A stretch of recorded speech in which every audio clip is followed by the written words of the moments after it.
For a lot of people, summer is the time when you have the time to relax and read a good book or two. And this year, there are plenty of page turners to choose from. Sarah Nelson is Amazon's editorial director of books and Kindle. Sarah, good morning. Hi. I just want to get this out of the way. Amazon obviously right now is under a little fire from publishers thinking their books are unfairly listed. Did that affect the list that you are with us today? No, it's a very big company, and we're in a completely different part of the company. I have a team of 7. I make 8.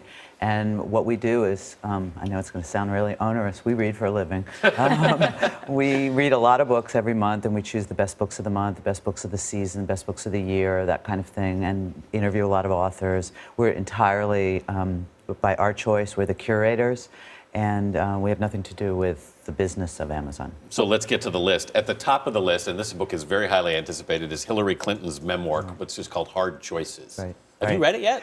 Well, I know a little bit about it, and it's primarily about the last 15 or so years. She already wrote a book called Living History, which was a kind of more traditional memoir from her childhood on up. It's about the hard choices that she's made in life and that women need to make in life. Hers specifically were to run for president, to run against Obama, and then to decide to work with Obama, and then choices, obviously, that she made during the time that she was Secretary of State. So we should mention the book is published by Simon & Schuster, which is a division of CBS. Right. We're expecting this to be a huge seller. Yes, it comes out on June 10th, I believe, and it's. I expect. I mean, her last book was hugely successful, and books like this are often very successful, and she's obviously, a very important person. So a lot of people want to read that chapter on Benghazi too. Let's go through the list some more, though. Euphoria is a novel of fiction. It's based on the real life of an anthropologist. Right. It's based loosely on some events in the life of Margaret Mead, as the anthropologist in the 30s.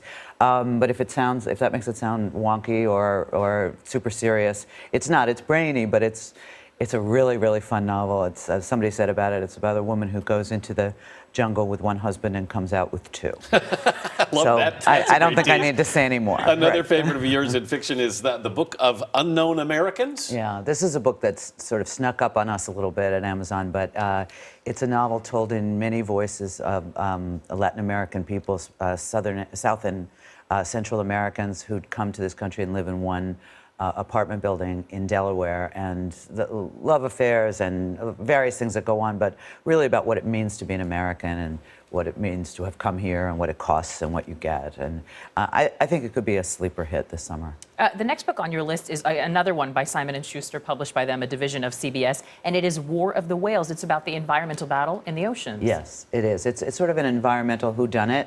And there are a lot of experiments that the government is doing, that the Navy is doing in the water that seems to be affecting sea life. And so there are no bad guys, but there are sort of good guys and other people who think they're good guys, and how what they're doing is going to affect our world. In the young adult category, you like We Were Liars. Right. We Were Liars doesn't have a vampire, a zombie. It's not dystopian.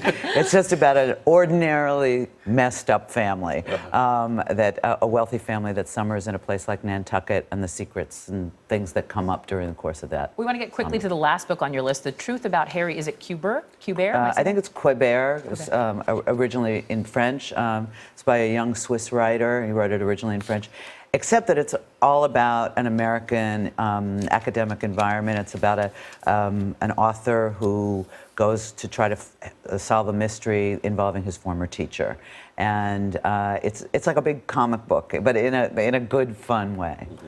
Well, our beach bags are going to be full. There's a lot of reading there. Sarah Nelson, thank you so much for being with us. Thank you very much.